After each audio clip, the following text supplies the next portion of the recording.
Hello friends, how are you all? I hope you all are fine. Welcome to YouTube channel English Literature. हम जो poem discuss करने जा रहे हैं that is Church Going, जिसको Philip Clark ने लिखा है. इनकी एक लेंथीएस्ट poems में से एक है जिसमें 7 stanzas हैं और हर stanza के अंदर हमारे पास 9 lines आती हैं. तो हम लोग one by one different lectures के अंदर इन जो स्टेंजा है उनको कवर करने वाले हैं. यानी कि इस लेक्चर में हम स्टेंजा फर्स्ट डिस्कस करेंगे. टोटल 7 लेक्चर्स होंगे हमारे चर्च गोइंग के ऊपर. तो अब टाइम को वेस्ट किए बगैर हम देखते हैं. फर्स्ट स्टेंजा है, once I am sure there is nothing going on, I step inside letting the door थर्ड shut. Another church, matting, seats and stone, and little books, sprawlings of flowers, cut. For Sunday, brownish now, some brass and stuff. Up at the holy end, the small neat organ, and a tense, musty, unignorable silence. Brewed God knows how long. Hatless, I take off. My cycle clips in awkward reverence. हमारे पास इसमें word है third. Third basically एक डल heavy sound को कहते हैं. जब कोई चीज़ किसी चीज़ के साथ ज़ोर से टकराती है तो तब ये आवाज़ आती है. फॉर एग्ज़ाम्पल दरवाज़े का ज़ोर से बंद होना, तो जो ज़ोरदार आवाज़ आती है वो थर्ड साउंड हो गया. मैटिंग बेसिकली मैट के लिए यूज़ किया गया है, वो चीज़ जो फ्लोर को कवर करती है. फिर है स्प्रॉलिंग्स, मतलब स्कैटर्ड होना, बिखरे हुए होना, अनटाइडी वे में. फिर है हमारे पास वर्ड मस्टी. मस्टी का मतलब होता है सूखा होना, ड्राई होना और उसमें से स्मेल आना. अनइग्नोरेबल, इसका मतलब है किसी चीज़ को इम्पॉसिबल होके इग्नोर किया जाए. ब्रूड मीन्स है वो चीज़ जो वक्त के साथ आहिस्ता आहिस्ता डेवलप होती है, लेकिन यहाँ पे मेटाफोरिकली साइलेंस के लिए यूज़ किया जा रहा है. ठीक है. फिर ऑकवर्ड रेवरेंस. रेवरेंस कहते हैं रिस्पेक्ट को, और ऑकवर्ड मीन्स अनकम्फर्टेबल. ये इन लाइंस में डिफ़िकल्ट वर्ड्स के मीनिंग थे. और पहले राइम स्कीम देख लें. हमारे पास वर्ड ऑन रिजेंबल कर रहा है स्टोन से. तो ए, शट है बी, स्टोन है ए, फिर कट है, शट से मिल रहा है बी. फिर है हमारे पास यहाँ पे वर्ड स्टफ़. स्टफ़ हमारे पास है सी. ठीक है. फिर ऑर्गन. ऑर्गन हमारे पास बन जाता है अगेन ए. ठीक है. ऑन, स्टोन और ऑर्गन. ऑर्गन बेसिकली हमारे पास ऑन स्टोन से रिजेंबल कर रहा है हाफ राइम स्कीम के अंदर. और फिर हमारे पास है साइलेंस. साइलेंस जो होगा हमारे पास डी हो जाएगा. देन हमारे पास है ऑफ. ऑफ का साउंड स्टफ़ से मिल रहा है. कैसे, मैं आपको बताती हूँ. ये हमारे पास सी हो जाएगा. फिर हमारे पास रेवरेंस. रेवरेंस हमारे पास डी हो जाएगा. ठीक है. इसका साइलेंस से साउंड मिल रहा है.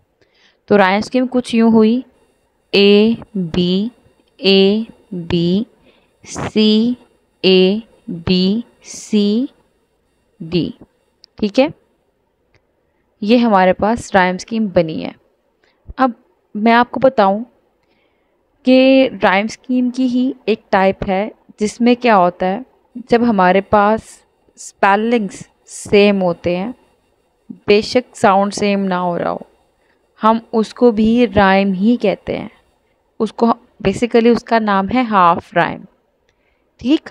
उसमें होता क्या है, स्पेलिंग सेम होते हैं, मतलब ऑलमोस्ट एक जैसे दिख रहे होते हैं. स्पेलिंग से तो लग रहा होता है कि ये वर्ड्स राइमिंग है, लेकिन साउंड वाइज वो राइमिंग नहीं होते. ठीक है. जैसे कि देखिए हमारे पास यहाँ पे वर्ड था स्टफ़ और यहाँ पे है ऑफ. ये दोनों आपस में साउंड वाइज तो रिजेंबल नहीं लग रहे, लेकिन देखा जाए तो स्पेलिंग के लिहाज से लग रहा है कि ये राइमिंग हो सकते हैं. ठीक. इसको भी हम लोग राइम ही कहते हैं, यानी इसका नाम होता है हाफ राइम। क्लियर? तो ये हमारा जो इसके अंदर राइम पैटर्न है वो भी समझ आ गया हमें।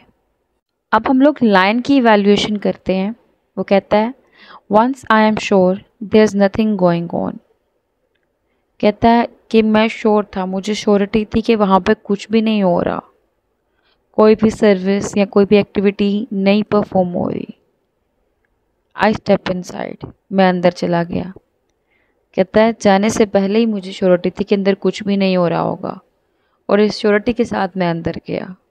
लेटिंग द डोर थर्ड शट। थर्ड शट आपने हॉरर मूवीज़ देखी होंगी, जब दरवाज़ा खुलता है तो बंद होता है तो ज़ोरदार आवाज़ आती है। वही आवाज़ यहाँ पे बात कर रहा है कि मैंने दरवाजे को ज़ोर से बंद होने दिया। लेटिंग द डोर थर्ड शट, कि दरवाज़ा जब मैंने छोड़ा तो खुद ही ज़ोर से बंद हो गया और दरवाज़ा बंद होने की ज़ोरदार आवाज़ सुनाई दी।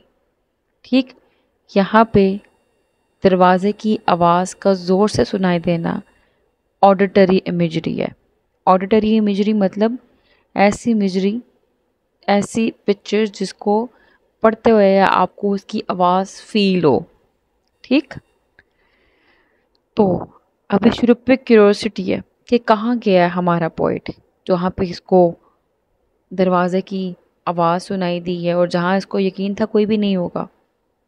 वो कहता है another church, means point church में गया है, लेकिन ये पहली दफ़ा चर्च में नहीं गया। कहता है अनदर चर्च, मतलब एक और चर्च। ये चर्च क्या है? खाली हुआ है, यहाँ पे कोई भी नहीं आया, कोई भी रिलीजियस एक्टिविटी परफॉर्म नहीं हो रही, कोई भी क्रिश्चियन यहाँ पे अपनी इबादत करने के लिए नहीं आया हुआ, अपने रिलीजन से दूर है। तो कहता है मुझे श्योरिटी थी कि यहाँ पे भी नहीं होगा कोई भी। तो बिल्कुल ऐसे ही है अनदर चर्च, ये चर्च भी खाली है। इसमें क्या हो रहा है? Matting, seats and stone. कहता है यहाँ पे क्या है? यहाँ पे जो फ्लोर है उस पर सिर्फ मैट बिछा हुआ है, वुडन सीट्स बनी हुई हैं, स्टोन की वॉल्स बनी हुई हैं, एंड लिटिल बुक्स, और कुछ किताबें पड़ी हुई हैं।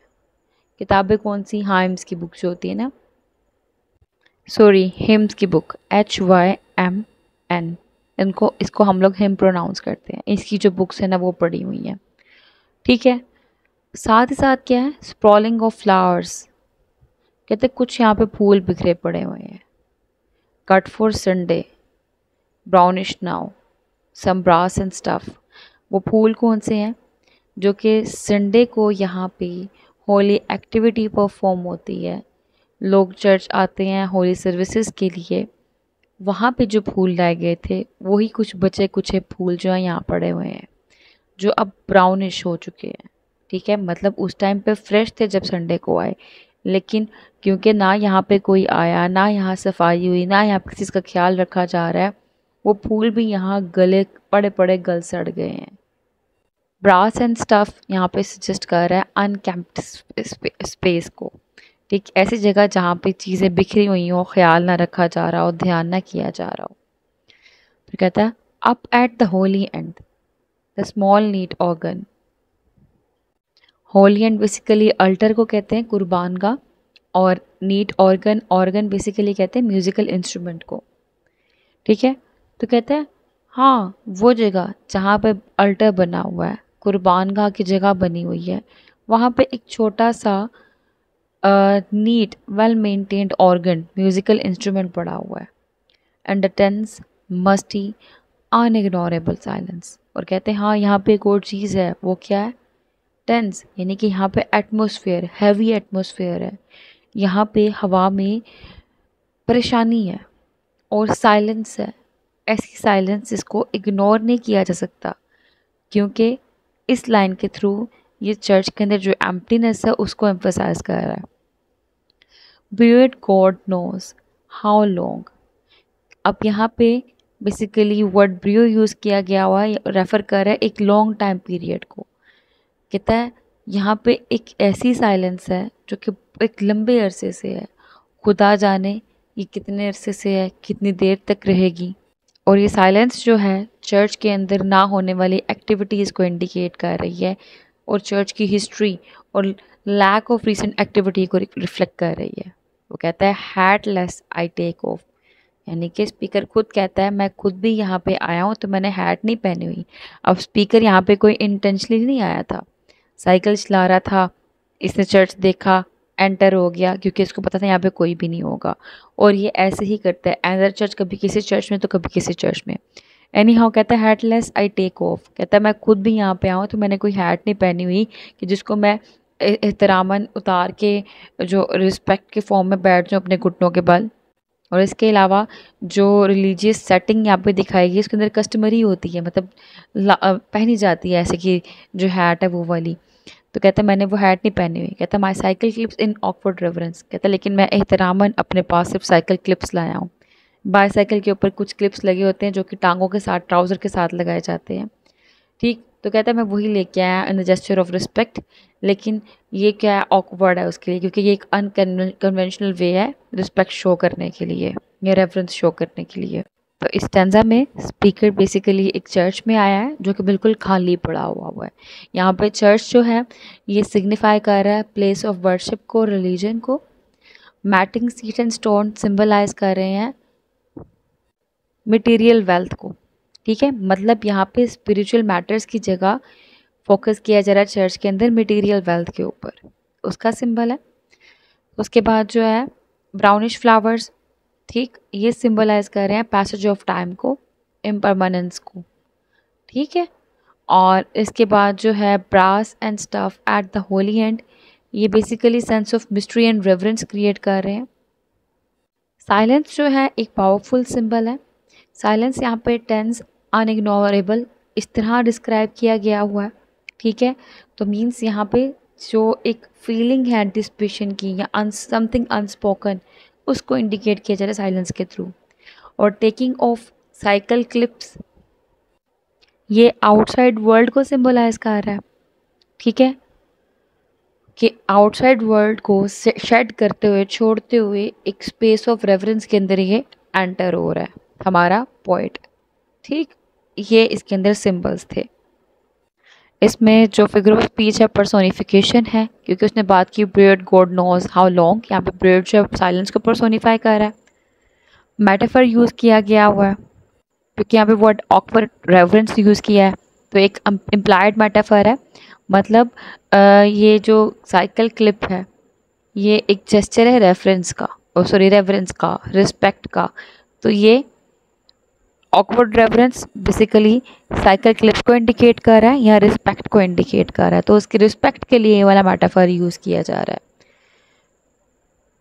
क्लियर? तो यहाँ हमारा फर्स्ट स्टैंजा हुआ कंप्लीट। आई होप कि आपको फर्स्ट स्टैंजा जो है वो क्लियर हो चुका होगा, इसमें कोई भी कन्फ्यूजन नहीं रही होगी, क्योंकि मैंने आपको बहुत अच्छे से इसके डिफ़िकल्ट वर्ड्स के मीनिंग, राइमिंग स्कीम, इसकी paraphrasing, explanation, symbols, figure of speech सब डिस्कस कर दिया है। नेक्स्ट वीडियो में स्टैंजा 2 को कवर करेंगे। वीडियो पसंद है वीडियो को लाइक भी करिएगा, चैनल को सब्सक्राइब करना मत भूलिएगा। दुआ में खास याद रखिएगा। Stay tuned with us, take care.